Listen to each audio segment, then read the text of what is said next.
diretamente do auditório da igreja em São Paulo. Nós estamos muito alegres por termos sido abençoados com tanta palavra revelada nesses últimos tempos. Isso indica não porque nós somos melhores que os outros, mas é porque o Senhor tem pressa. O Senhor, a Ele urge, nos passar essas revelações, porque Ele precisa urgentemente preparar a igreja, e principalmente a igreja dos vencedores. O Senhor precisa preparar um grupo que formará o filho varão nesses últimos tempos, e também preparar as primícias, os primeiros frutos a amadurecerem, para que o Senhor possa contar com Ele para mudar o cenário desse final dos tempos, até introduzir o reino de Deus nesta terra. Por isso, eu pessoalmente sou muito grato, O Senhor, semana após semana, tem nos dado tanta revelação.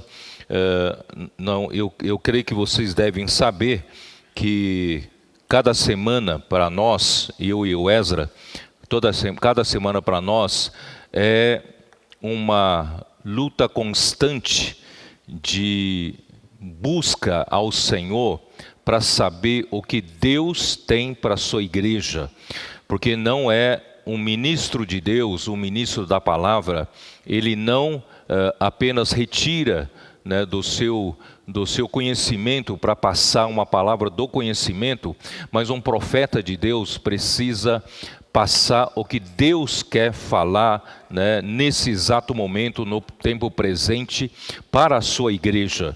Portanto, irmãos, eu quero que vocês saibam que não é fácil. Portanto, muitas vezes os irmãos que gravam no instituto, eu tenho praticamente contato direto com o Puia lá atrás, o meu guarda-corpo, E eles sempre falam: Pedro, se você quiser pode gravar na terça, na quarta-feira, você não precisa esperar domingo. Eu falei, mas eu não tenho a palavra ainda que o Senhor quer falar nessa semana, na terça ou na quarta. O Senhor me fala na semana, certo? Então, assim, é uma constante busca ao Senhor, uma constante, como é que fala? Busca da intimidade com o Senhor, sensibilidade diante do Senhor. Não é inventar palavras para falar, não é inventar revelação para falar, mas é realmente saber aquilo que o Senhor quer falar com a sua igreja, porque a palavra dele trabalha, a palavra dele tem o objetivo de preparar a sua igreja, Então não é diferente hoje também. Hoje eu tenho basicamente 2 pontos essenciais e cruciais que eu preciso passar para vocês. A hora que eu passar, eu vou me sentir mais aliviado, que o Senhor possa nos abençoar nessa manhã. Primeiramente, eu quero ainda ler o contexto. Nós estamos no contexto de 2 Tessalonicenses, capítulo 2. Eu vou ler de novo a partir do versículo 9 para ganhar tempo.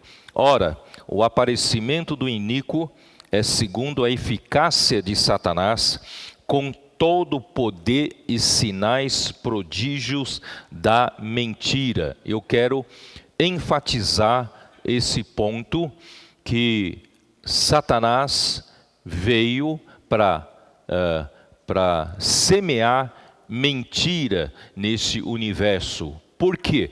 Porque ele sabe que Deus é a verdade. Nesse universo, queridos irmãos, não há outra verdade senão o próprio Deus. Por que eu afirmo isso? Porque nesse universo, que se é que eu posso chamar de universo, antes de existir a criação, estava só Deus. Deus é autoexistente, de eternidade a eternidade. Como só existia Deus, Ele é o único que habita a eternidade, e a eternidade ele existia desde a eternidade passada, vai passar a existir até a eternidade futura, Então, Ele é a verdade. É ou não é? Vocês concordam comigo essa explicação? Não. Porque se só existia Deus, Deus é a realidade. Se só existia Deus, Deus é a verdade desse universo, não é? Deus é o que existia originalmente. Por isso, irmãos, eu chamo Deus de original. Tudo fora de Deus é falsificação. Só Deus é original. Deus é único. Até, queridos irmãos, a santidade refere-se a isso. Por que nós falamos que Deus é santo? Ele é santo porque Ele é único. Ser santo, na verdade, é ser separado dos demais. Ser santo é ser distinto, ou mais distinguido com relação às coisas comuns. Deus é santo porque Ele é único. Deus é verdade porque Ele é único. Ele é original. Por isso Deus é aquele que é santo e verdadeiro. Tanto ser santo como ser verdadeiro, irmãos, implica em Ele ser o único. Diferente de todo mais. Deus, no Antigo Testamento, livro de Isaías, fala: eu sou o único Deus, além de mim não há outro. Eu sou santo, sede vós também santos.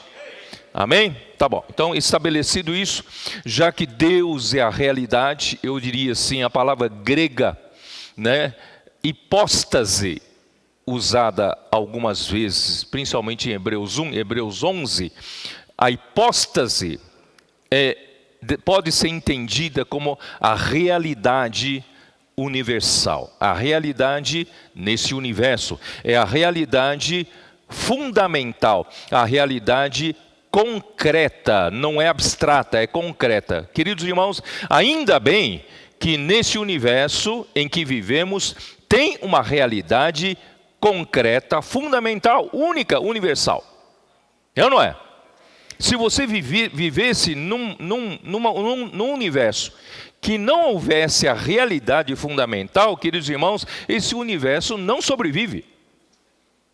Não tem base para sobreviver, não é? Então, graças a Deus, nós vivemos num mundo, num universo, onde Deus é a verdade absoluta e única, e também é concreta. Deus é essa realidade. E essa realidade, irmãos, é que nos dá segurança. Estou certo ou não? Ó Senhor Jesus. Aí Satanás veio contrapor a Deus, contrapor a verdade, ele veio com a mentira, tá? Vou ler de novo, João 8,44, reforçar quem é o inimigo de Deus e por que ele veio introduzir a mentira nesse universo. João 8,44, que diz: vós sois do diabo, que é vosso pai, e quereis satisfazer-lhe os desejos. Ele foi homicida desde o princípio e jamais se firmou na verdade. Quando ele fala jamais se firmou na verdade, mesmo nos tempos que ele estava positivo, ele não se firmou na verdade. Jamais se firmou na verdade, porque nele não há verdade. A verdade é Deus. A verdade não é relativa. Não é o que você pensa é verdade. A realidade, a verdade é Deus. Quando ele se rebelou contra Deus, que é a verdade, ele não tem outra coisa senão mentira. Estou certo ou não? Tá? Quando ele profere mentira, fala do que ele é próprio. Ele sabe muito bem. Ele se desconectou de Deus, se rebelou contra Deus, que é a verdade. Então, o que sobra a ele é mentira e falar o que lhe é próprio, que é mentira. Porque é mentiroso e pai da mentira. Voltamos lá para 2 Tessalonicenses, capítulo 2. Né? O aparecimento do iníquo é segundo a eficácia de Satanás, com todo poder, sinais e prodígios da mentira. Nessa sexta-feira à noite, o irmão Esdras alertou os jovens sobre o que está viralizando, certo? Um vídeo sobre expulsão de demônios, aquelas coisas todas. Queridos irmãos, não entre no engano, nem fique impressionado com o poder, sinais e prodígios da mentira. Já há um certo tempo que eu venho alertando os jovens, na conferência de jovens, quem ouviu sabe do que eu estou falando, de que Deus, Ele criou o homem nesse mundo, né, visível. E deu a fé para nós, quando cremos em Jesus, para acessar o mundo invisível, ou não é? Só que é o mundo de Deus. E Deus, na sua determinação, Ele não permite os seres, né, angelicais e os seres do espírito imundo, os demônios, os seres dos anjos caídos, que estão na dimensão espiritual, Deus não permite esse cruzamento. Não sei se os irmãos entendem. Deus não permite ninguém da área espiritual, os seres, os demônios, os espíritos rebeldes, né, dos anjos caídos, Deus não permite que eles tenham acesso a você. Por isso não precisa se preocupar, não precisa temer, precisa ter medo de assombração, não precisa ter medo de fantasma, porque eles não têm permissão de Deus para cruzar essa fronteira. Porém, se você, o homem, forçar a passagem daqui para lá, seja mexendo com espiritismo, mexendo com macumba, mexendo com... Por isso que esses vídeos que o Esdras alertou são perigosos, porque desperta curiosidade, e você quer, por curiosidade, forçar uma passagem, e quando você abrir o portal daqui para lá, você não fecha mais. Por isso, esses que mexem com o espiritismo são perturbados dia e noite por esses espíritos malignos e imundos. Portanto, irmãos, vamos viver simples. Vamos viver crendo na verdade. Não acredite no poder, nos sinais e prodígios da mentira. Não caia nessa armadilha. Queridos jovens, não entrem vocês nessa armadilha. Vamos viver em paz com a palavra do Senhor. Amém. Isso aí é uma palavra de parênteses. Versículo 10: e com todo engano de injustiça aos que perecem, porque não acolheram o amor da verdade para serem salvos. Por que fala da mentira e fala da injustiça? Porque a mentira é a origem da injustiça. Vocês estão entendendo? Se você rejeita Deus como a verdade, a única verdade universal, absoluta e fundamental, e você aceita a mentira, o que você vai viver como sua conduta será a injustiça. Agora, do contrário, também é válido. Se você toma Deus como a verdade e você vive essa realidade, o seu viver será de justiça. Vocês estão entendendo? Então, a mentira produz injustiça. A verdade produz a justiça. E o reino vindouro será um reino de justiça e de paz. Porque havendo justiça, irmãos, haverá paz. Haverá alegria. Quem prefere o quê? Nós preferimos a verdade para viver uma vida de justiça, tá bem? Então, por esse motivo, pois, eu não li ainda todo o versículo 10. E com todo engano de injustiça aos que perecem. Por quê? Porque não acolheram o amor da verdade para serem salvos. Irmãos, a verdade é o amor da verdade. A verdade é Deus. É a realidade de Deus que é amor. Se você acolhe a verdade, você acolhe Deus que é amor. Você acolhe o amor. Não é maravilhoso? Mas se você não acolhe a verdade, você não tem amor, não tem justiça, você só tem engano e injustiça, certo? E por este motivo, pois que Deus lhes manda a operação do erro. Se você acolhe a mentira, você então recebe engano da injustiça. Deus então, e como consequência, vai haver operação do erro na sua vida. E a operação do erro é porque para darem crédito à mentira. Quer dizer, quanto mais você prefere a mentira, mais você pratica a injustiça, mais você vai dar crédito à mentira. Uma coisa leva a outra. Por isso, irmão, nesse final dos tempos, temos que livrar os irmãos da mentira. Livrar as pessoas da mentira, a fim de serem julgados todos quantos não deram crédito à verdade. E antes, pelo contrário, deleitaram-se com a injustiça.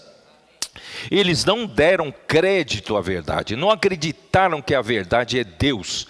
Eles estão recebendo ideologias para dizer que a verdade é relativa. Cada um tem a sua verdade, mesmo aqueles que caem na imoralidade, eles têm justificativas, têm a verdade deles para justificar o seu erro. Mas nós não damos crédito à mentira, nós damos crédito à verdade. Tá? Então, não nos deleitamos com a injustiça, nós nos deleitamos com a justiça. Tá bom?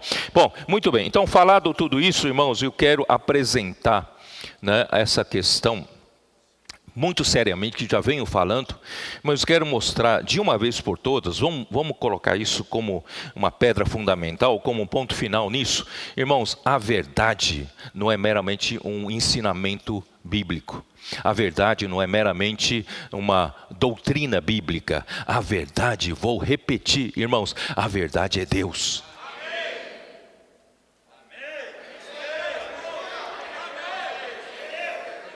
Sendo assim, eu vou abordar a economia de Deus. Vocês sabem, a economia de Deus é o plano de Deus para a salvação do homem. O plano que Deus fez, não é isso? O seu propósito eterno de salvar o homem e levar o homem para a glória. E nisso inclui geração da igreja, a edificação da igreja, não é isso? A preparação da noiva, casamento de Cristo e a igreja, e a derrota dos reinos desse mundo que seguiram a Satanás, e no final vai estabelecer-se o reino de nosso Senhor Jesus Cristo, e nós seremos recebidos na glória do Pai, a nossa glorificação. Queridos irmãos, isso tudo faz parte do plano de Deus, que é a economia de Deus. Mas eu quero abordar a economia de Deus por outro ângulo, outro prisma. Vou abordar do ponto de vista da verdade. Deus é a verdade. Deus é a realidade única nesse universo. Que Deus quer fazer? Olha só que quanta honra, irmãos, quanta honra nós temos sido criados como homens. Porque Deus criou o homem diferentemente de todo o resto da criação. Quando Deus criou o homem, em capítulo 1 de Gênesis, versículo 26, diz o quê? Vamos lá. Gênesis 1, versículo 26, que diz: Também disse Deus, façamos o homem à nossa imagem, conforme a nossa semelhança. Quer dizer, esse Deus que é a verdade desse universo, este Deus que é a realidade desse universo, ele, quando criou o homem, ele criou o homem à imagem daquele que é a verdade, a semelhança daquele que é a realidade. Então vocês já podem raciocinar e pensar no que Deus quer como resultado. Dá para entender? Então Deus nos criou já com a imagem e semelhança daquele que é a verdade, que é a realidade. O que Ele quer fazer? E o livro de Romanos fala que nós somos criados como vasos. Como vasos que têm a imagem e semelhança do Deus que é a verdade. O que ele quer encher esse vaso? Com que ele quer encher esse vaso? Acho que não precisa ser muito inteligente. É a verdade.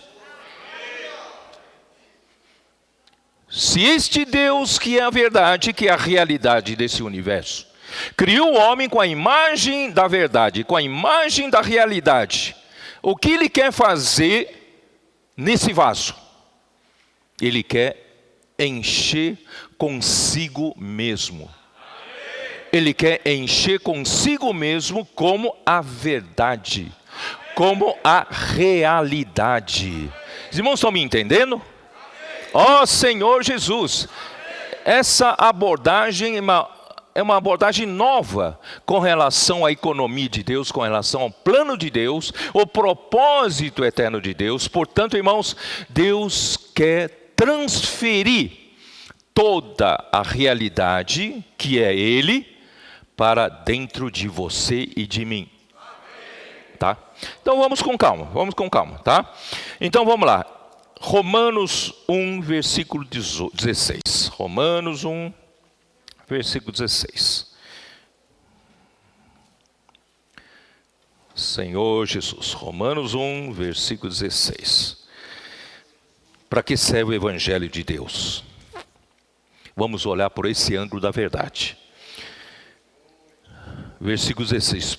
Pois não me envergonho do Evangelho, porque é o poder de Deus para a salvação de todo aquele que crê, primeiro do judeu e também do grego. Quer dizer, o Evangelho de Deus, irmãos, é o poder de Deus para a nossa salvação.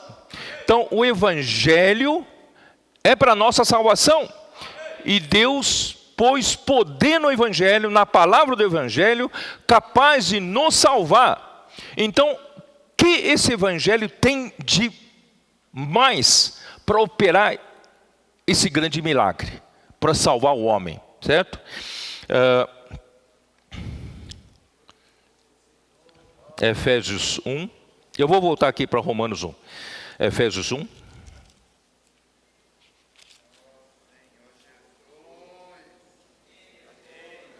Versículo 13. Em quem também vós, depois que ouvistes a palavra da verdade, o evangelho da vossa salvação, e tendo nele também crido, fostes selados com o Santo Espírito da promessa. Portanto, nós lemos em Romanos 1,16 que o evangelho é o poder de Deus para a nossa salvação. Mas aqui explica como esse poder vai funcionar para a nossa salvação. Aqui diz, então, o evangelho da nossa salvação é a palavra da verdade. Irmão, estão entendendo? A palavra da verdade que é o evangelho da vossa salvação. Então, o poder do evangelho está na palavra da verdade. Se você juntar esses dois versículos gêmeos, você vai ver que Romanos 1,16 fala do poder de Deus para a salvação, e você vê em Efésios 1, versículo 13, fala que o evangelho da nossa salvação é a palavra da verdade. Então, quem é o poder que opera para a nossa salvação? É a palavra da verdade. E a palavra da verdade, irmãos, não é um ensinamento só. Não é somente uma verdade bíblica como uma doutrina. Irmãos, a palavra da verdade, como eu sempre desenhei aquele gráfico, que a palavra é como aquele caminhãozinho, vocês se lembram? A palavra é um veículo. Cristo é a palavra, o Filho é a palavra. E Ele, quando veio à terra, a palavra se fez carne e trouxe na terra para os homens, irmãos, o quê? A graça e a verdade. Então, a palavra é um veículo que traz vida para o homem. A palavra é um veículo, irmãos, que traz a verdade. A verdade. Então, quando você recebe o evangelho da sua salvação, isto é, você recebe a palavra da verdade, você está recebendo o quê? Você abriu um portão para entrar um caminhão carregado de verdade, que é o próprio Deus, que é a realidade de Deus. Então, de caminhão em caminhão, de palavra em palavra, você vai se enchendo da própria realidade de Deus. Deus está, pela palavra, transferindo tudo o que Ele é como a realidade, como a verdade, para você. Esse é o plano de Deus, irmãos. Esta é a economia de Deus vista por esse ângulo, é ou não é?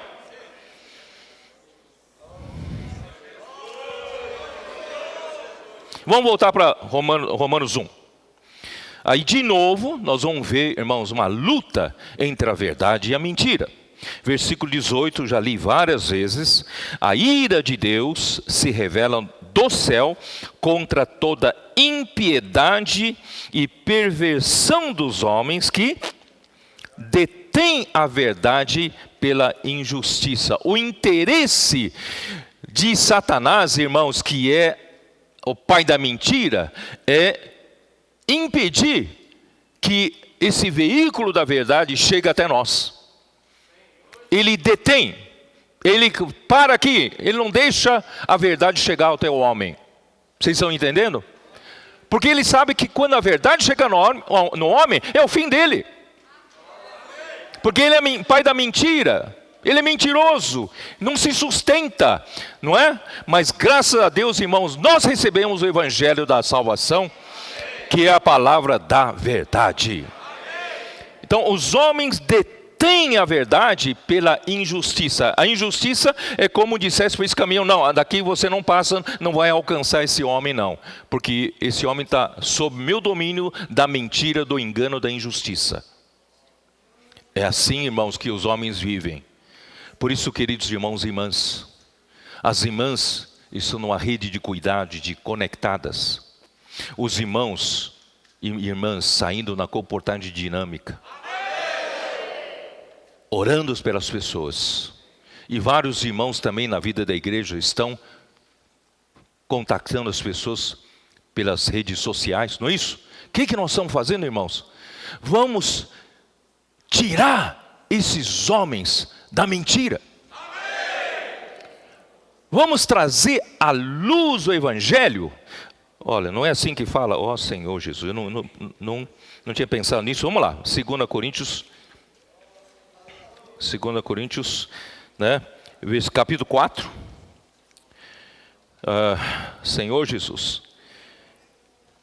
Versículo 1, pelo que tendo este ministério, aleluia por este ministério.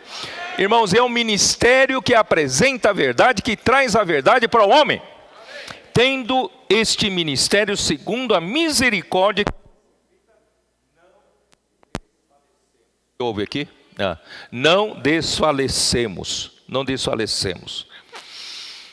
Pelo contrário, rejeitamos as coisas que por vergonhosas se ocultam, não andando com astúcia,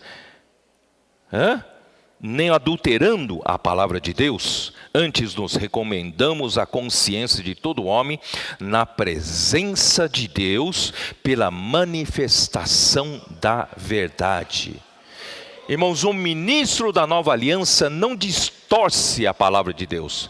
O ministro do evangelho da nova aliança, irmãos, não está aqui, né, usando artifícios para passar a palavra de Deus. Não, a verdade é a verdade, ela precisa ser passada de uma maneira reta, né, exatamente como ela é, porque o ministro da nova aliança leva as pessoas à presença de Deus, que é a própria verdade. Irmãos, eu não preciso explicar muito sobre a verdade, é só levar vocês à presença da própria verdade. E é o que o ministério da nova aliança faz. Não fica enchendo de artifícios, enchendo de, não é isso? Floreando para boas palavras de eloquência. Por isso que Paulo não se preocupava com eloquência, nem se preocupava com a sabedoria humana. Vocês se lembram disso, ele falando de 2 Coríntios, certo? A 1 Coríntios também. Então, irmãos, por quê? Porque nós somos pela manifestação da verdade.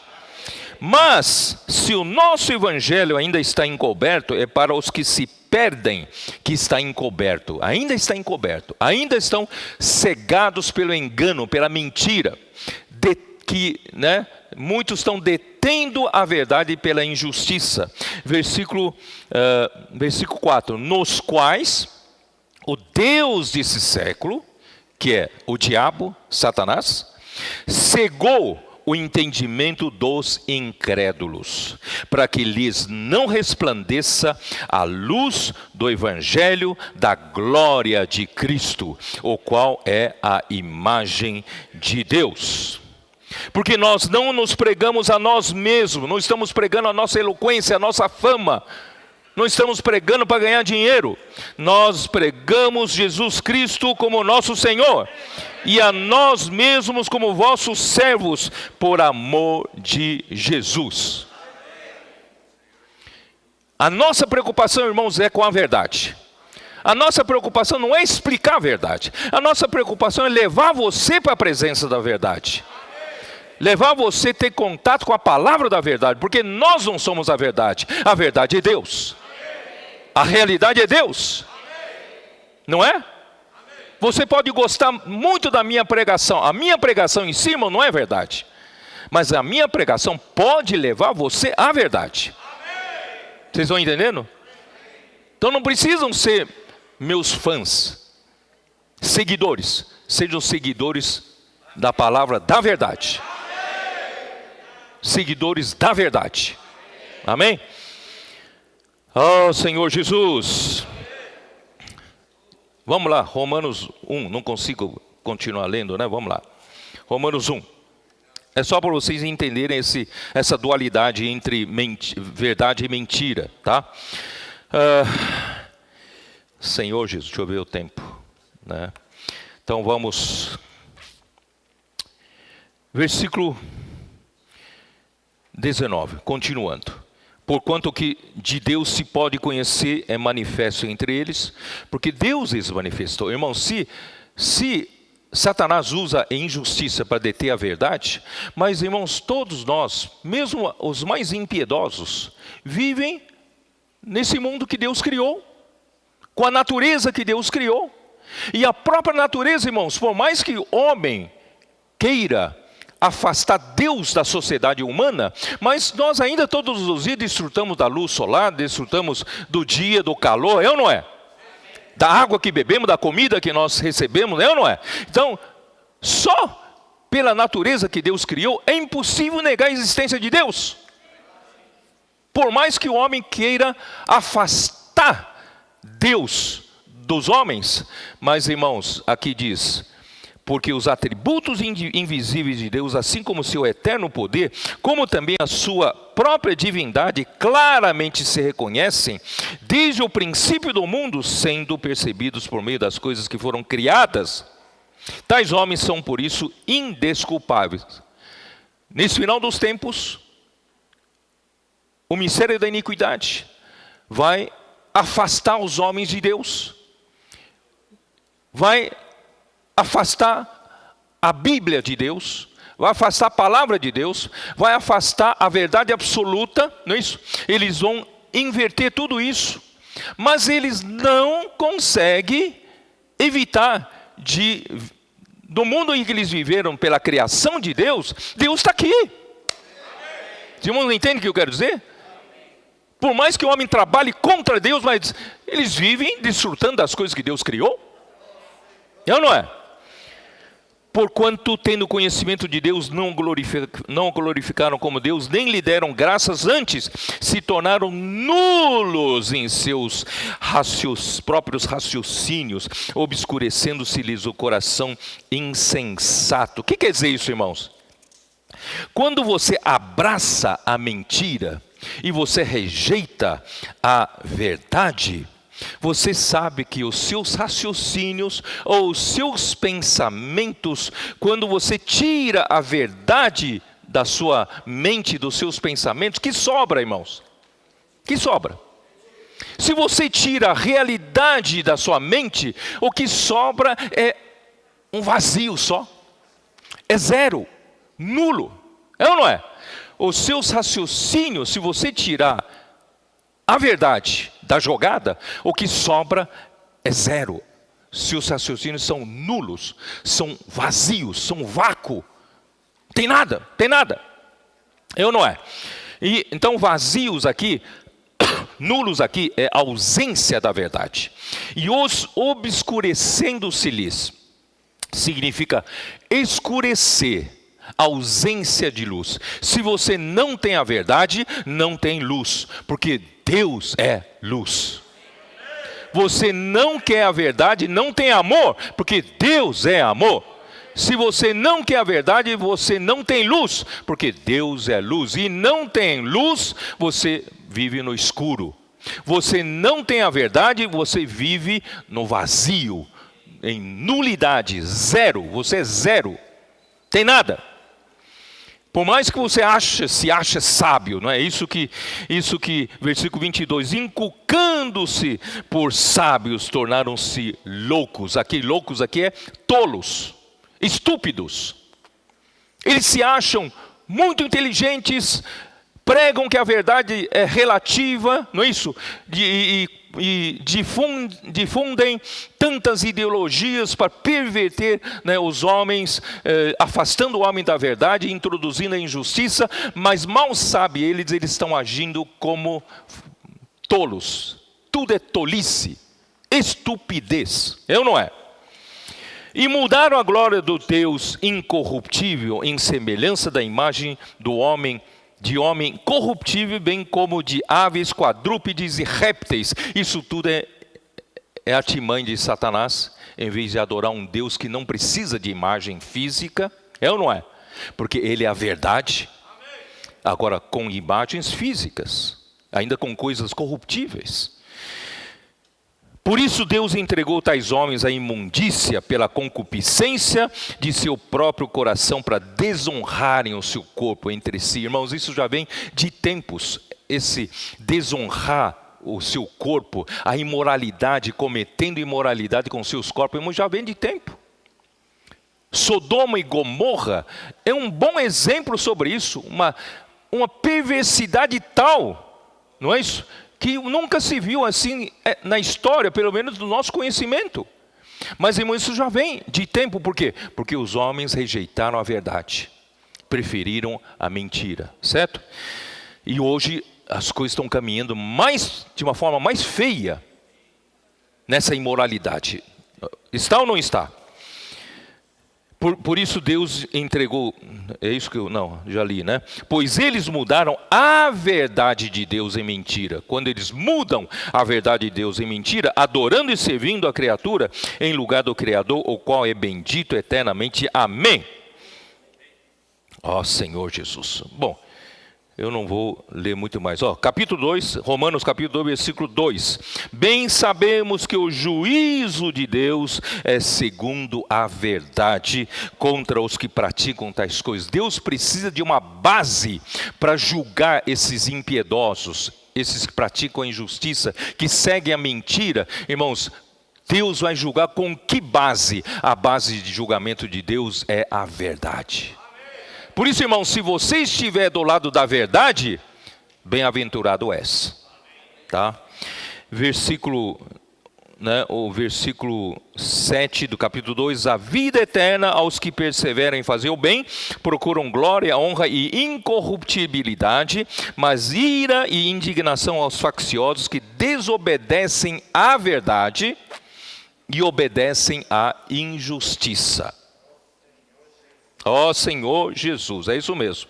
Tem que invocar o Senhor, porque é difícil aguentar isso. É difícil. Por isso, irmãos, nós temos que ter encargo de salvar as pessoas. Os colportores estão nas ruas, não é para vender livros. Os colportores estão na rua, irmãos, é para salvar essas pessoas dessa cegueira. Tirar essas pessoas do engano da mentira. É ou não é? E a mentira provoca, irmãos, toda sorte de infelicidade, Toda sorte de problemas, problema conjugal, problema problemas existenciais, né? Conflitos interiores, angústia, né? Suicídio, é ou não é? Separação, divórcio, imoralidade, irmãos, porque estão vivendo debaixo da mentira. Principalmente nesse final dos tempos, irmão, vamos ter encargo. Vamos tirar essas pessoas do engano, da mentira. Vamos levar a verdade, levar o evangelho da salvação deles, que é a palavra da verdade. Vamos fazer essas pessoas terem contato com a verdade, terem contato com Deus, que é a verdade. Você não salva as pessoas, mas a verdade salva. Você não tem poder, mas a verdade tem poder. Vamos fazer isso? E os comportadores deixam um livro na mão dessas pessoas, porque deixa uma coisa consistente para a pessoa poder seguir daí para frente. Encontraram a verdade, eles vão seguir conhecendo o evangelho do reino para o seu crescimento. Vocês estão entendendo? Bom, muito bem. Ó Senhor Jesus, eu ainda não falei, cheguei no primeiro ponto que eu queria. Efésios 4. Efésios 4. Versículo 20, mas não foi... Não, eu vou ler desde o versículo 17, vai. Não vou correr tanto assim, vamos entender bem isso. Versículo 17, isto portanto digo e no Senhor testifico, que não mais andeis, como também andam os gentios, na vaidade dos seus próprios pensamentos. Os gentios, irmão, não têm a verdade. Se não tem a verdade, os seus raciocínios são nulos. E o que tem nos seus pensamentos é a vaidade, é o vazio, a nulidade, não tem nada nos seus pensamentos. Irmão, não ande mais assim. Obscurecidos, quando você não tem a verdade, só tem a mentira, você só pode estar na escuridão. Você não enxerga. Obscurecidos de entendimento, alheios à vida de Deus, por causa da ignorância em que vivem, pela dureza do seu coração, os quais, tendo se tornado insensíveis, se entregaram à dissolução, para com avidez cometerem toda sorte de impureza, né? De luxúria, de desejos sexuais ilícitos. É ou não é? A imoralidade se espalha por esse mundo. Mas não foi assim que aprendestes a Cristo. Não foi assim que nós aprendemos a Cristo. Aqui não fala aprender de Cristo, como muitos entendem, Cristo como lições para nós aprendermos. Aqui fala aprender a Cristo. Aqui fala Cristo como a verdade. Nós precisamos aprender Cristo, quer dizer, receber a verdade por meio de Cristo. Vocês estão entendendo? Esse aprender a Cristo é receber a realidade de Deus por meio de Cristo. Por isso ele fala, né? Se é que de fato o tendes ouvido e nele fostes instruídos, segundo é a verdade em Jesus. A verdade é Deus e a verdade está em Jesus. E se você quer aprender a verdade, é melhor você aprender a própria verdade. É melhor você ter contato com a própria verdade. E como você não tem acesso ao Pai diretamente, você pode ter acesso ao Pai por meio de Jesus, que é a verdade. Vocês estão entendendo? A verdade em Jesus. No sentido de que, quanto ao trato passado, vos despojeis do velho homem, que se corrompe segundo as concupiscências do engano. Irmão, vamos nos livrar do engano. Se a gente continua vivendo pelo velho homem, irmãos, velhos costumes, velho jeito de ser, brigas entre casais, né? Discussões, problemas intermináveis, um ser humano, irmãos, vamos sair, vamos tirar essa roupa, chega! Porque essa roupa se corrompe segundo a concupiscência do engano. Vamos colocar outra roupa. Essa outra roupa é o novo homem. E esse novo homem, irmãos, é criado segundo Deus. Está no versículo 23. E vos renoveis no espírito do vosso entendimento. Renoveis no espírito da vossa mente.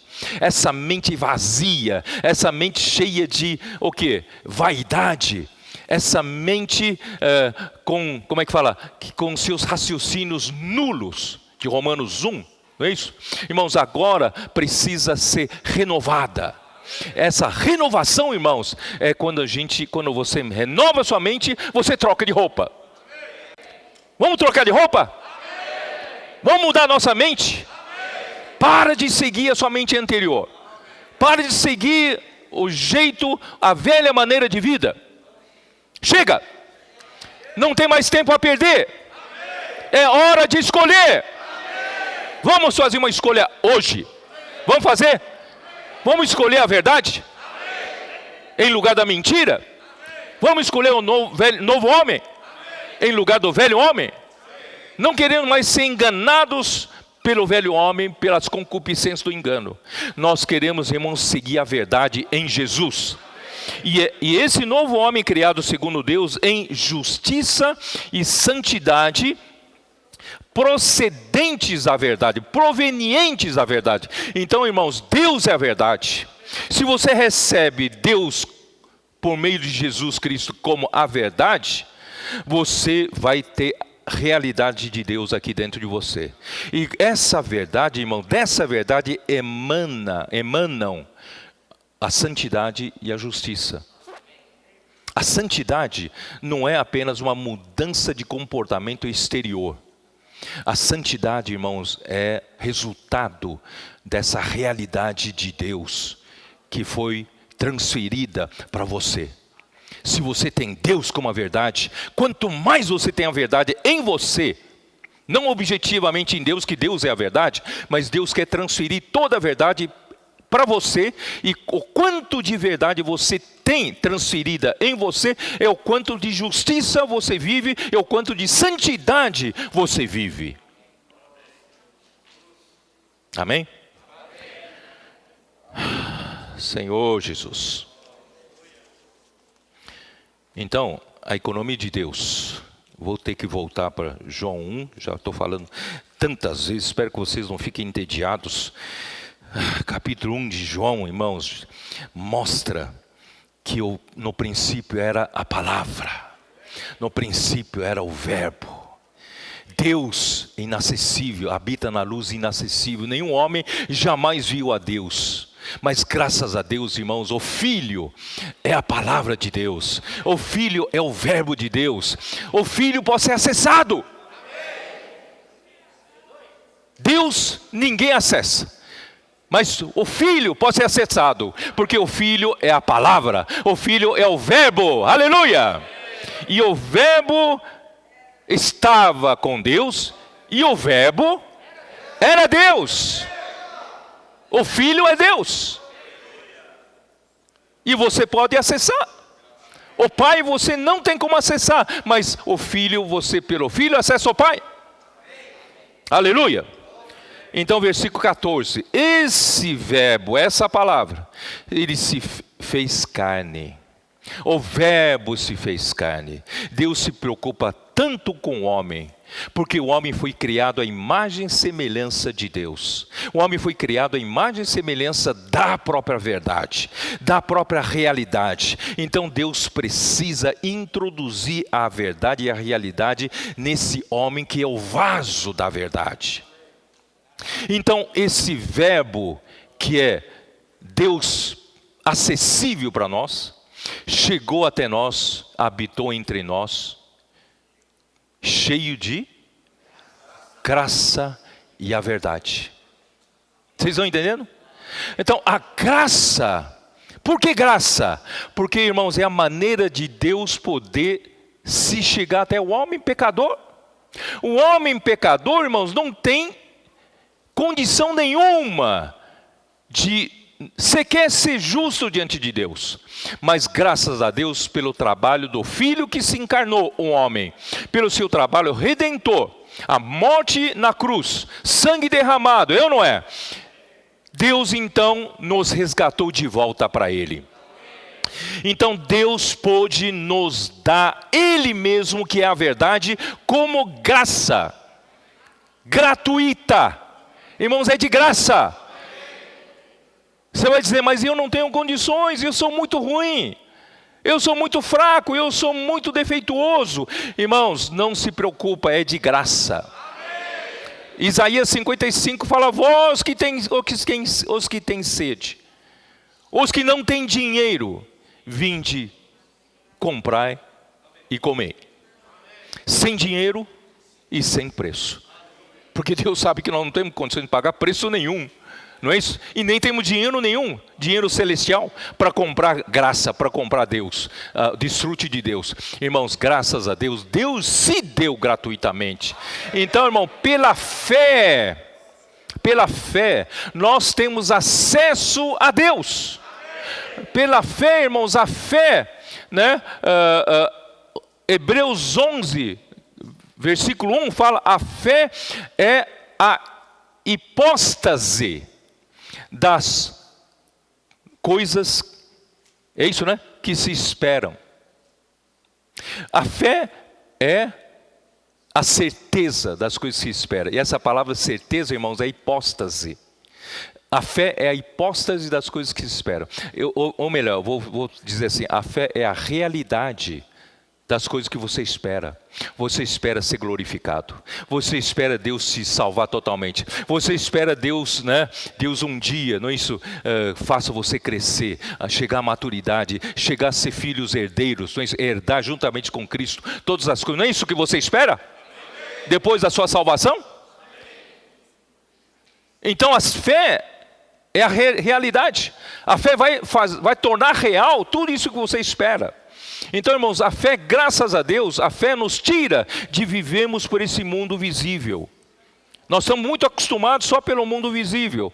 Por isso Paulo, em Colossenses 3, vamos buscar as coisas lá do alto, não nas que são aqui da terra, nas coisas visíveis, mas vamos buscar as coisas invisíveis, as coisas de Deus. Não é? Essa é a nossa fé. E pela fé, irmãos, nós acessamos Deus de graça. Nós podemos banquetear com as riquezas de Deus todos os dias. Você pode invocar o nome do Senhor a hora que você quiser.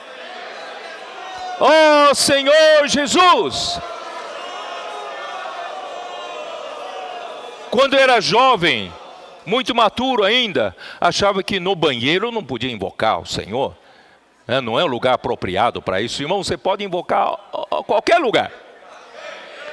Ele está acessível em qualquer lugar, desde que você use a sua fé.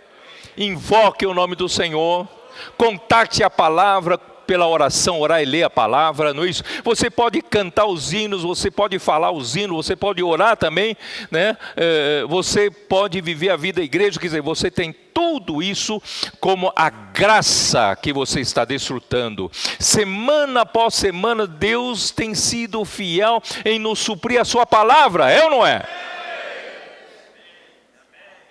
O alimento diário chega na mão de vocês fielmente cada bimestre. E a palavra profética chega a vocês toda semana. E a Bíblia está ali disponível para você abrir a qualquer momento, é ou não é? E os livros publicados pela editora Árvore da Vida, irmão, está disponível para você banquetear-se. Mas, irmãos, essa graça que Deus quer que você desfrute, você não pode se esquecer que Deus que você está desfrutando é a verdade. O banquete que você está comendo é a própria realidade. Então, o resultado de desfrutar da graça, irmão, só pode ser o quê? A verdade. Então, o Verbo se fez carne e habitou entre nós, cheio de graça e de verdade. A graça, irmãos, é um meio, a verdade é um fim. Você não pode viver a vida inteira uma vida cristã. Desfruta da graça, aleluia, desfruta da graça e não possuir verdade nenhuma constituída em você.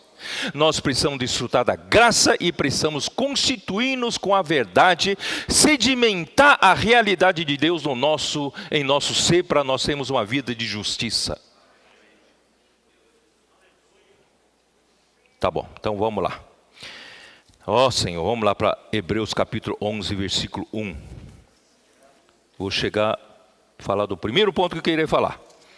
Tá bom? Vocês me deem graça ainda, eu vou falar do segundo.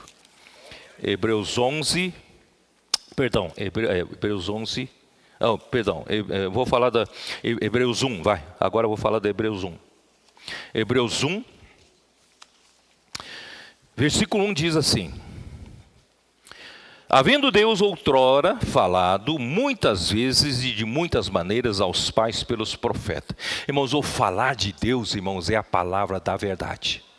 O falar de Deus visa transportar Deus como a realidade para você. Tá? Põe sempre isso. Agora nós estamos vendo a economia de Deus por esse prisma, tá bom? Nesses últimos dias nos falou pelo Filho, a quem constituiu herdeiro de todas as coisas, pelo qual também fez o universo. Se ele fez esse universo e ele fez do Filho de Deus o herdeiro de todas as coisas, irmãos, então só pode ser a verdade. O resultado só pode ser a verdade. Esse universo precisa ter a verdade, porque o Criador é a verdade. E o Filho é o canal da verdade. E Ele nos criou, irmãos, para sermos seus herdeiros. Então são herdeiros da verdade. Tá? Versículo 3. Ele que é o resplendor da glória. O objetivo, irmãos, de Deus nos dar a sua realidade é nos levar, nós podemos ser recebidos na glória. Se nós não tivermos a realidade de Deus, como podemos ser recebidos na glória de Deus? Eu pergunto para você. Estou certo ou não? Por isso, irmãos, Deus precisa colocar a sua realidade em você e em mim, para nós termos condições de sermos recebidos na glória de Deus. Então, a glorificação é um processo final desse trabalho. Mas Cristo, Deus é a glória, mas Cristo é o brilho dessa glória, é o resplendor dessa glória. Vocês estão entendendo? Mas, em seguida ele fala, o Filho também é a expressão exata do seu ser. Essa palavra ser, eu gosto muito, porque original é exatamente a palavra grega hipóstase. E a hipóstase, irmãos, é a substância. Hipóstase é a realidade fundamental, universal e concreta que eu falei, não é? Então, irmãos, Cristo é a expressão exata do ser de Deus. E Cristo é a expressão exata da substância de Deus. Cristo é a expressão exata da verdade, da realidade de Deus. Estou certo ou não? Porque Deus Pai, você não tem acesso. Pensa bem nisso. Mas pelo Filho, você tem acesso ao ser de Deus. Pelo Filho você tem acesso à realidade de Deus. Pelo Filho você tem acesso à substância de Deus, que é a própria realidade, a própria verdade. Mas essa palavra, irmãos, a expressão exata do seu ser, a expressão exata, em grego é caracter. Caracter. Cristo é o caractere de Deus. Em português temos caractere, certo? Ou caracteres. Cristo, Deus, você não sabe como Ele é, mas Cristo, Ele pode gravar em você o que Deus é. Porque Cristo é o caractere. Cristo, Ele pode gravar a realidade em você. Vocês entenderam? Antigamente, os reis usavam anéis, que são anéis selos. E nesse selo, às vezes o selo é uma escultura, uma gravura, uma gravação em um metal, uma pedra dura. De modo que os caracteres que estiverem gravados no selo do anel, pode autenticar uma carta do rei, é ou não é? O rei manda um decreto, e manda levar essa carta, o decreto espalhado para todo o seu reino. Como as pessoas que recebem sabem se essa carta é autêntica? Como as pessoas saberão se essa carta é realmente o rei que está mandando? Irmãos, essa carta tem o sinal do selo do rei. Vocês entenderam? E na Idade Média, é muito comum usarem cera. Vocês sabem, né? Usarem cera numa carta, num pergaminho, e selar com uma cera e carimbar com o selo. Então, o que tiver gravado aqui no selo, passa para a parte, né, que é selada. É ou não é? Então, eu vou pedir para apresentar para vocês uma figura. Essa figura é supostamente, né, pela arqueologia, descobriram que este selo aqui é supostamente o selo do rei Ezequias. Vocês conhecem o rei Ezequias? Está nos livros dos reis e livro de crônicas, né? Então, o rei Ezequias, supostamente, esse aqui era o anel dele, era o selo do anel dele. Então, na hora que ele marcar isso, numa cera ou marcar em qualquer uma superfície moldável, então vai transferir, não é isso? A autenticidade do rei à carta. Vocês estão entendendo? Irmãos, Cristo é esse caractere. Cristo é o caractere. Passa para a imagem seguinte.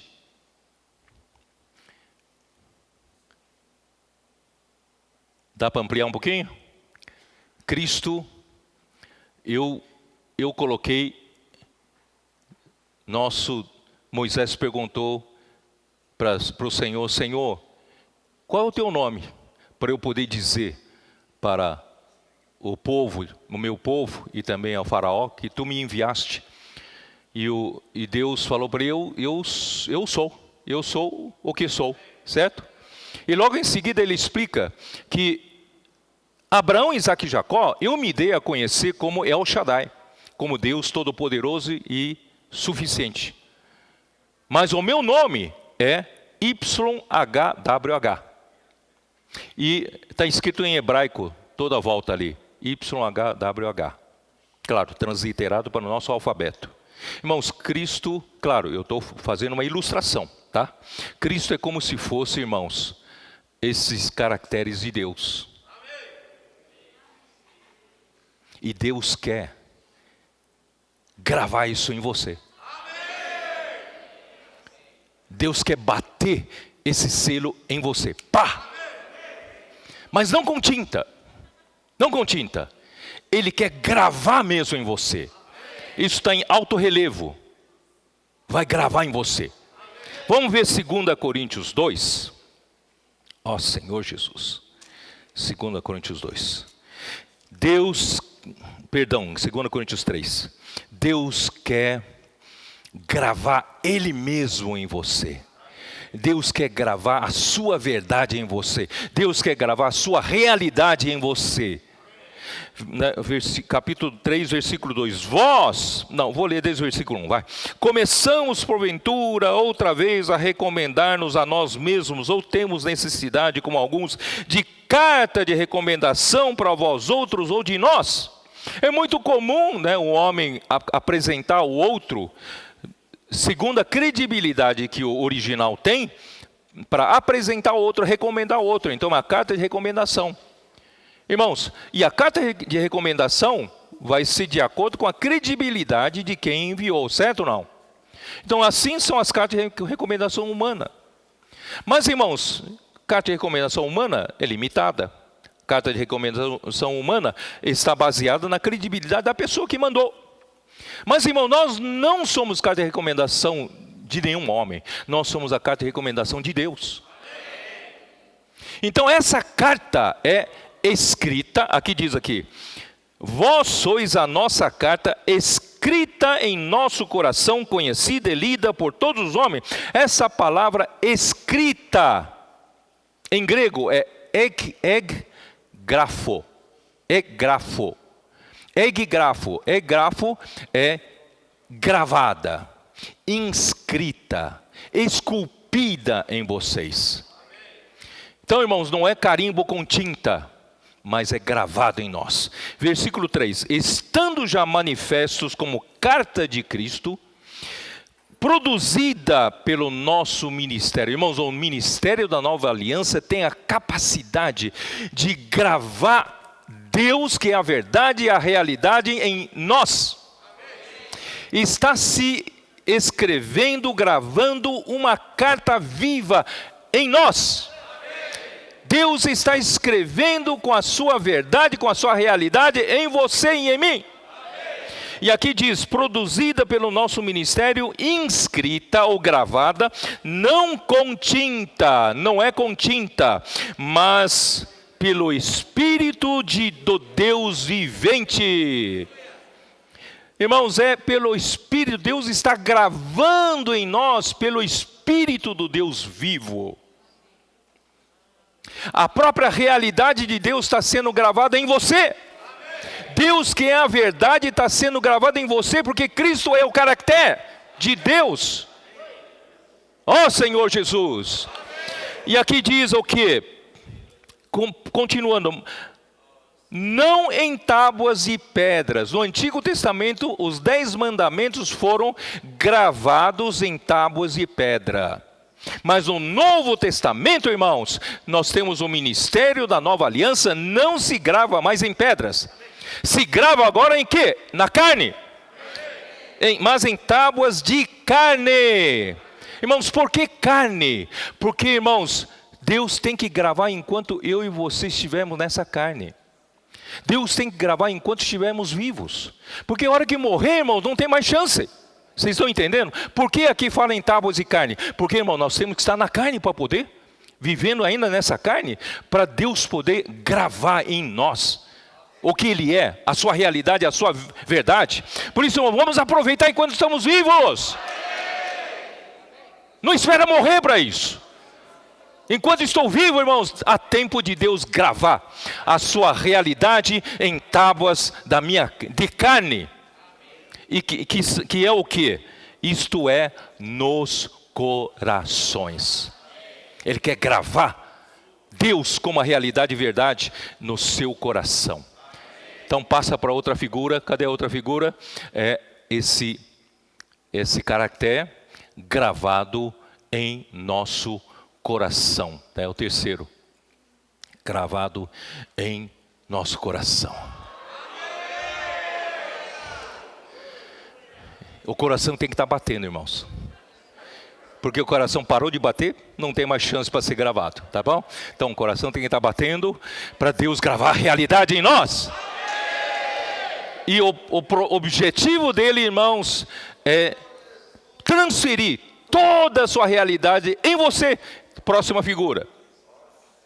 Deus quer encher, Deus quer saturar o seu ser tripartido todo com a sua verdade, com a sua realidade. Tá bom?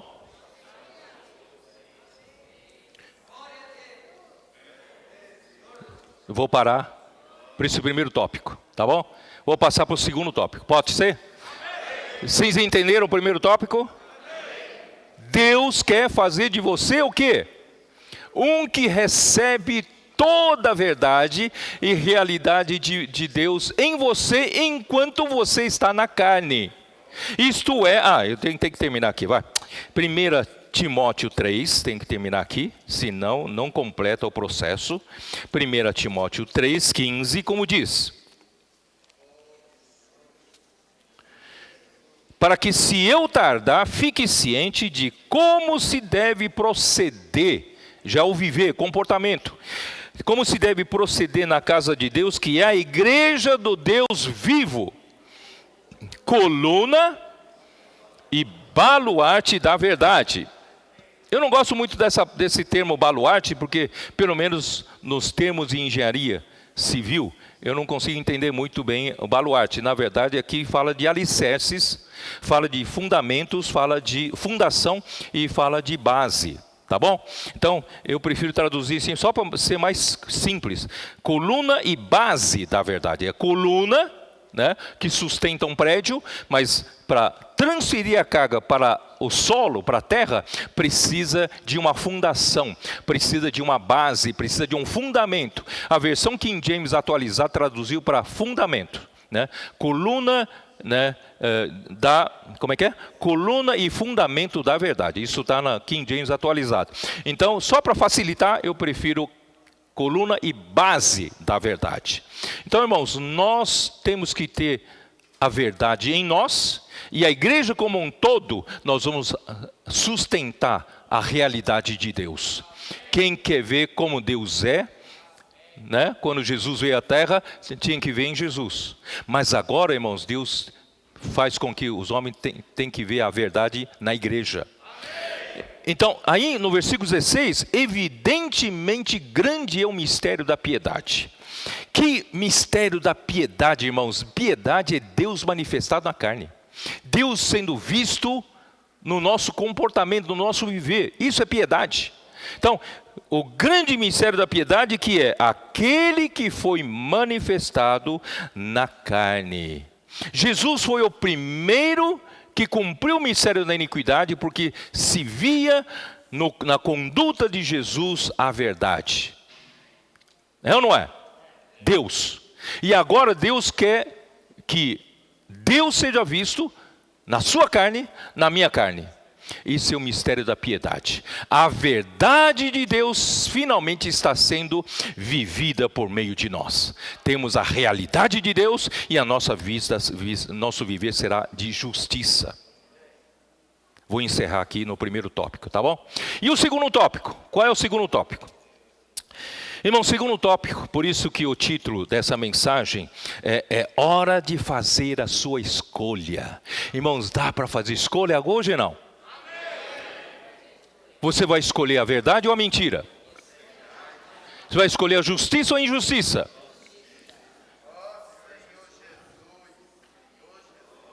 É hora de fazer escolha. Então agora, vou ajudar vocês a fazerem essa escolha. Irmãos, essa palavra é dedicada para os que querem ser vencedores. Se não é para isso, irmãos, essas palavras não vão significar muita coisa, tá? Mas o problema é que o conceito de ser vencedor que nós temos, né, é alguém que chegou à maturidade, é ou não é? Chegou à maturidade. Ele foi totalmente transformado. Ele não é mais natural, ele é espiritual. É ou não é isso? Não é o conceito que você tem? Então, para aqueles que conheceram o Senhor há um mês, ele vai dizer: mas em poucos anos eu não vou chegar lá. Não vou ser maduro, não vou ser transformado, está muito longe. E aquele jovem pode dizer: mas eu não consigo nem desvencilhar das paixões da mocidade. Eu estou muito longe. Eu olho para os irmãos ali na frente, né? O André, o Esdras, o Yudeu, o Sung, né? O Jonas, os que estão aqui na minha frente e tal. Eles vão... Não, esses irmãos talvez tenham grande chance de serem vencedores, mas eu, jovem, adolescente ainda, estou muito longe. Então, perdido por um, perdido por mil. Então, já que eu não vou conseguir nunca chegar no padrão que esses irmãos estão pregando, vou desistir de ser vencedor. Não é verdade que muitos pensam assim? E eu quero fazer uma revolução nesse pensamento. Vou fazer você mudar de ideia. Eu vou explicar para você que, olha, Senhor Jesus, o que eu faço? Vamos para Lucas 12? Vamos para Lucas 12. Não desperdice essa chance. Você pode ser vencedor, sim, pode ser vencedor. Jovem, irmãs novas, irmãos novos, tá? Não pense que você nunca vai chegar lá. Olha só como é fácil ser vencedor. Eu vou explicar. Capítulo 12 de Lucas.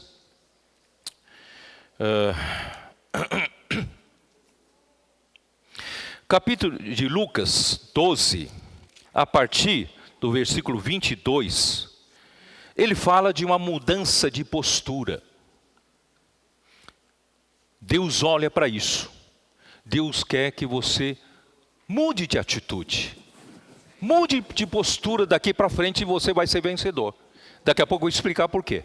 Tá bom? Então, que atitude você vai mudar? A partir do versículo 22, Deus fala para a gente deixar de ficar ansioso. Né? Deus fala, não andeis ansiosos pela vida, pela vossa vida. Quanto ao que haveis de comer, nem pelo vosso corpo, quanto ao que haveis de beber. Né? Porque não é a vida mais do que o alimento e o corpo mais do que as vestes? Observais os corvos, os quais não semeiam nem ceifam, não têm despensa, nem celeiros. Você ainda tem despensa na sua casa. Todavia Deus os sustenta. Quanto mais valeis do que as aves, você não vale mais do que as aves? Qual de vós, por ansioso que esteja, pode acrescentar um côvado no curso da sua vida? Quem aqui vive ansioso? Vocês não gostam de serem expostos, mas muitos de vocês vivem super ansiosos, é ou não é? Principalmente aqueles que são muito responsáveis. Por ser muito responsáveis, eles carregam toda a ansiedade consigo, é ou não é? Eles carregam carga de vida, de responsabilidade pelos filhos, responsabilidade pela casa, responsabilidade pela despensa, pelo que comer, o que vestir da família, é ou não é? Então fica ansioso. Mas você conseguiu pela ansiedade aumentar um palmo na sua vida, não? Só diminui, sabia disso não? A ansiedade só diminui. Pois para que ficar ansioso? Se portanto nada podeis fazer quanto às coisas mínimas, por que andais ansiosos pelas outras? Observar os lírios, eles não fiam nem tecem. Eu, contudo, vos afirmo que nem Salomão, em toda a sua glória, se revestiu como qualquer deles. Ora, se Deus veste assim a erva que hoje está no campo e amanhã lançada no forno, quanto mais tratando-se de vós, homens de pequena fé.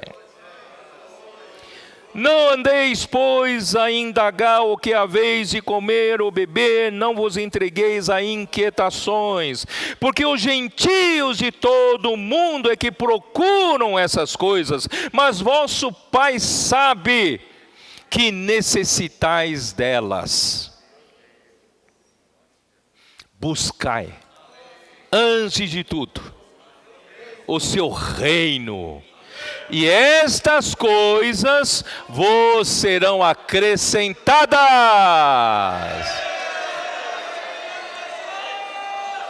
Hoje, o dia 6 de dezembro de 2020, você pode fazer uma virada na sua vida. Marque bem hoje, 6 de dezembro de 2020, pode ser uma inflexão na sua vida cristã, na sua vida da igreja. Não tem mais o pequenino rebanho. Vocês são um grupo pequeno. Vocês não são um grupo poderoso. Congresso Nacional não conhece vocês, não tem força política. Nós não temos nenhum deputado, nenhum senador no Congresso. E nós sequer somos poderosos financeiramente, comparado a grandes grupos financeiros, não é? Mas dá para gasto.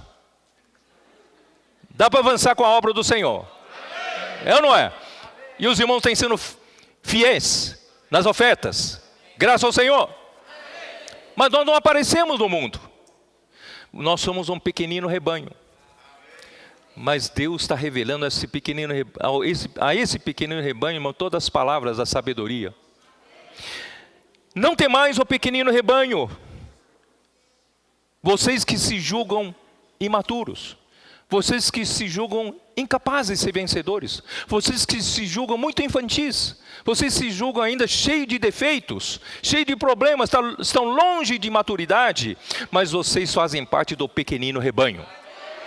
Não temais o pequenino rebanho, porque vocês estão na vida da igreja.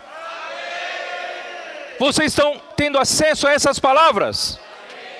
Não temais o pequenino rebanho, porque o vosso Pai se agradou em dar-vos o seu reino. Deus quer dar o seu reino para esse grupo pequenino que se julga insuficiente, que se julga pequeno demais, não é isso? Mas tem um coração grande de busca. Podemos mudar. A partir do dia 6 de dezembro de 2020. Vendei os vossos bens e dai esmola, fazei para vós outros bolsas que não desgastem, tesouro inextinguível nos céus, onde não chega o ladrão, nem a traça consome, porque onde está o vosso tesouro, aí estará também o vosso coração. Graças a Deus, irmãos, nós temos muitos irmãos que estão depositando suas riquezas na obra do Senhor, na necessidade do Senhor, na igreja, é ou não é? Estão colocando, na verdade, na conta celestial. A traça não corrói lá, né? A ferrugem também, né, não oxida lá. Graças a Deus. Cingido seja o vosso corpo, esteja o vosso corpo, e acesas as vossas candeias. Sede vós semelhantes a homens que esperam pelo Senhor. Irmãos, nós podemos ser fracos, infantis, imaturos, mas nós esperamos pelo nosso Senhor. Isso você pode fazer ou não pode fazer? Você que se julga ainda recém-convertido, você se julga ainda muito infantil, mas você pode ou não pode, a partir de hoje, mudar de postura e esperar pelo seu Senhor? Esse é o caminho de vencedor, irmãos. Ó Senhor Jesus. Ao voltar ele das festas de casamento, das bodas do Cordeiro, para que quando vier e bater a porta, logo lhe abrem, porque estamos prontos. Irmãos, eu posso ser infantil ainda, mas a partir do dia 6 de dezembro de 2020, eu posso viver uma vida que espera o meu Senhor. E eu posso viver uma vida que estou pronto. Se o Senhor vier hoje, estou pronto para abrir a porta. Aqui não fala se estou pronto, maduro. Estou pronto para abrir a porta. Você tem essa prontidão ou não tem essa prontidão? Você pode ter ou não? Pode ter. Tá? Bem-aventurados aqueles servos a quem o Senhor, quando vier, os encontrem vigilantes. Aqui não fala de maturidade. Aqui não fala de vida muito crescida. Vocês estão entendendo ou não? Aqui fala de vigilância. Vocês podem, a partir de hoje, ser mais vigilantes ou não? Talvez você se diga muito longe ainda de maturidade, mas o que você pode fazer hoje é esperar pelo Senhor. O que você pode fazer, irmãos, é a prontidão, é vigiar, ser vigilante. Pode ou não pode? Eu não quero ninguém desistindo de ser vencedor porque se acha imaturo.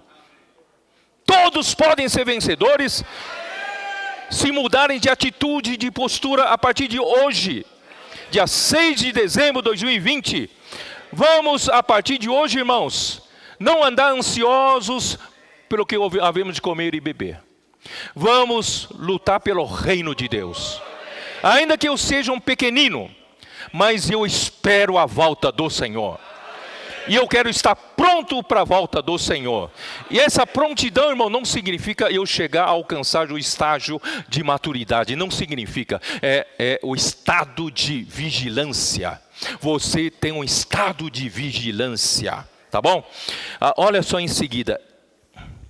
Em verdade vos afirmo que ele há de cingir-se, aqui fala do Senhor, o Senhor vai cingir-se, dar-lhe lugar à mesa e aproximando-se ou servirá. Para esses que vigiam, para esses que esperam a volta do Senhor, para esses que estão prontos para abrir a porta quando Ele voltar, irmãos, Ele vai convidar você para sentar à mesa dEle. Ele não vai pedir para você servir Ele vai servir você. Que privilégio, que honra, irmãos! Vale a pena ou não vale a pena mudar de postura e atitude hoje? Versículo 38 é muito importante, um dos versículos importantes para eu poder falar o que eu quero falar. Quer ele venha na segunda vigília, quer na terceira, bem-aventurados serão eles, se assim os achar. Irmãos, os vencedores aqui não fala que achar a eles maduros. Aqui não fala achar a essas pessoas espirituais. Aqui não fala. Aqui fala, se o Senhor voltar, achar essas pessoas prontas para receber o Senhor. Essas pessoas que têm a vigilância. Eles deixaram de andar ansiosos pelas coisas dessa vida. Eles passaram a vigiar pela volta do Senhor. Você pode fazer isso ou não pode?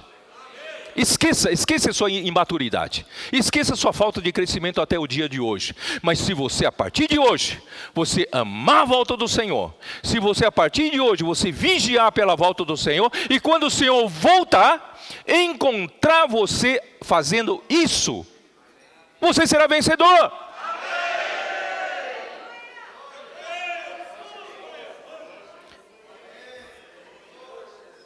Sabei, porém, isso, se o pai da família soubesse a que hora havia de vir, o ladrão vigiaria e não deixaria arrombar a sua casa. Ficai também vós apercebidos, porque a hora em que não cuidais, o Filho do Homem virá. Quer dizer, Deus só exige de você vigilância, sobriedade, não é? Vamos esperar a volta do Senhor, né? Então Pedro perguntou: Senhor, proferes essa palavra para nós ou também para todos? Irmãos, é para todo aquele que quer mudar de postura. Disse o Senhor: quem é, pois, o mordomo fiel e prudente, a quem o Senhor confiará os seus conservos para dar-lhes o sustento a seu tempo? Está cuidando de outros, pregando o evangelho, estabelecendo a rede de cuidados. Irmãos, estão cuidando de outros e dando sustento para os outros. Bem-aventurado aquele servo a quem seu Senhor, quando vier, achar fazendo assim. Irmãos, esse é o princípio de Deus. Não é meramente você chegar ao estágio de maturidade total. Não é você chegar ao estágio de ser um homem espiritual. Não, é você agora mudar de postura a partir de hoje. E se o Senhor voltar daqui a alguns anos, algum tempo, é importante que Ele ache você, encontre você com esse coração de busca, esse coração de vigilância, esse coração de esperar pela volta do Senhor, esse coração de enquanto o Senhor não volta, não importa se eu sou imaturo ou não sou imaturo, eu estou preocupado com o reino, eu estou cuidando dos outros, eu estou orando, eu estou pregando o evangelho, ainda que eu não tenha capacidade, mas eu tenho esse coração, não é isso? Se você for achar fazendo assim, mesmo imaturo, eu estou me arriscando a falar isso, viu? Muita gente vai me bater, porque o conceito é de maturidade total. Mas aqui mostra o estado de busca. Estado de busca. Eu fiz um gráfico. Para poder explicar isso melhor para vocês, né?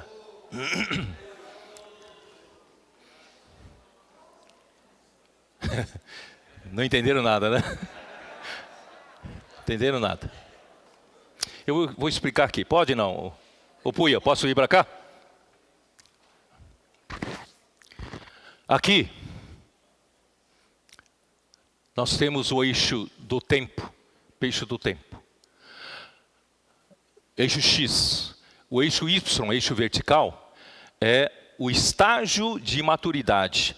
0%. 20%, 40%, 60%, 80%, 100%. Então, no nosso conceito anterior, é de que eu tinha que alcançar pelo menos 80%, não é isso? De maturidade para me considerar um vencedor. Tá? Então esse é o estágio. Você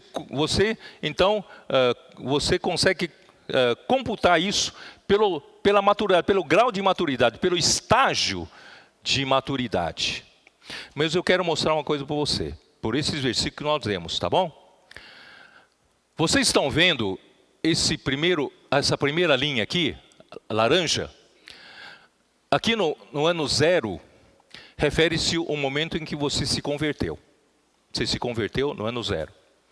E a inclinação dessa reta laranja indica o grau de busca que você tem.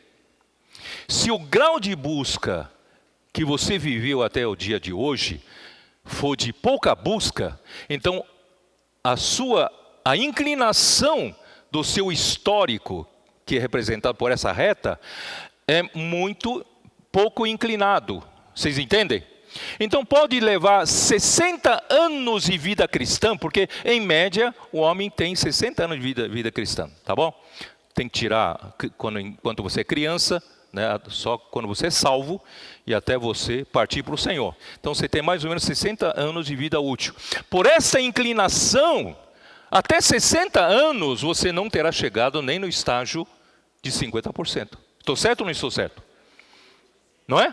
Então por esse gráfico, quem está vivendo assim, com esse estado de busca, pode esquecer de ser vencedor. Vocês estão entendendo? Pode esquecer de vencedor. Nunca vai amadurecer, nunca vai chegar no nível de crescimento de vida para isso. Mas eu vou contar uma boa nova para vocês. Mas a partir do dia 6 de dezembro de 2020, você pode mudar de postura.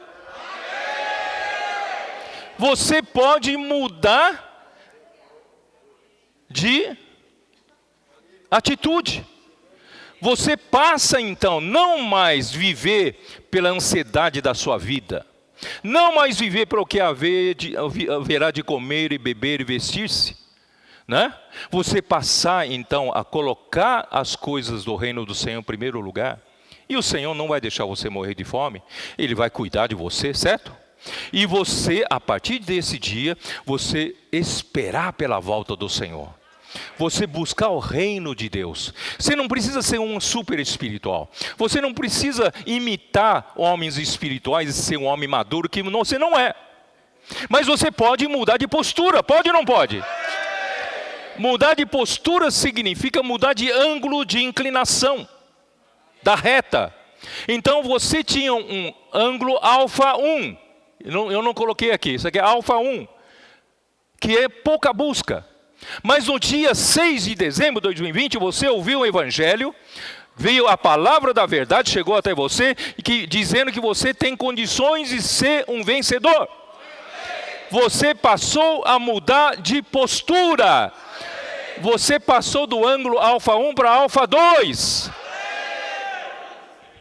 Ainda que se o Senhor voltar antes, não haja tempo de você chegar ao 100% de maturidade. Mas o Senhor não vai olhar para o estágio, o Senhor vai olhar para o estado. Estado, vocês estão entendendo a diferença? Essa inclinação aqui, ó, estado 2, isso aqui é estado 1. O estado 1, nunca você vai ser vencedor. Mas no estado 2, mesmo vivendo assim até hoje, pode mudar de estado. O estado 2, se o Senhor de repente volta daqui a alguns anos, aqui ó, o Senhor voltou. Você não conseguiu nem chegar nos 60% de maturidade, mas se o Senhor, quando chegar, encontrar você no estado 2, você será o vencedor.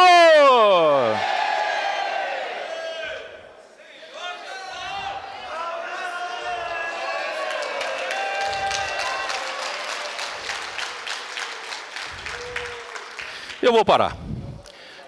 Mateus 24, se tiver tempo de ler, fala a mesma coisa. E aí você vai ser, os dois estarão no campo, um será levado. Levado por quê? Porque o Senhor achou ele fazendo assim. Ninguém pode desistir. Ninguém pode dizer, eu não vou chegar lá. É oportunidade para todos. Senão Deus seria injusto. Se esses dias os comportores contratarem alguém na rua, pregar o evangelho, e depois a igreja acolher para cuidar, eles serão 3 anos, 4 anos, 5 anos, não sei quantos anos ainda até a volta do Senhor. Pouco tempo para se preparar. Então eles nunca vão ser vencedores. Não, eles têm chance. Esse gráfico indica que eles têm chance. É o estado que vale, não é o estágio. Amém? Vou parar por aqui. Que o Senhor abençoe todos vocês. Ó Senhor Jesus.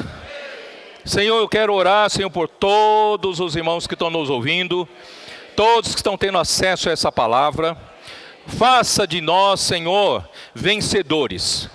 Ainda que nos julguemos tão pequenos, ainda que nos julguemos tão fracos, ainda que nos julguemos tão imaturos, cheios de defeitos, Senhor Jesus, mas obrigado pelo teu evangelho, a palavra da verdade. Senhor, a partir de hoje, dia 6 de dezembro de 2020, nós podemos mudar de atitude, podemos mudar de postura, deixamos para trás a preocupação e a ansiedade pela vida, nós passamos a nos preocupar com o teu reino. Senhor, nós passamos, Senhor, a esperar a tua volta, nós passamos, Senhor, a vigiar pelo dia que chegará como ladrão da noite. Não queremos viver como os dias de Noé, como todo mundo, casando, dando-se em casamento, como se nada estivesse acontecendo. Nós não, nós somos aqueles que vigiam, porque queremos mudar de estado.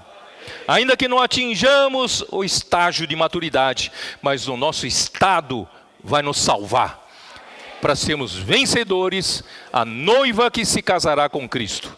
Senhor, abençoa a tua igreja, abençoa todos que estão nos ouvindo, façam todos que estão nos ouvindo parte dos 144 mil vencedores vivos.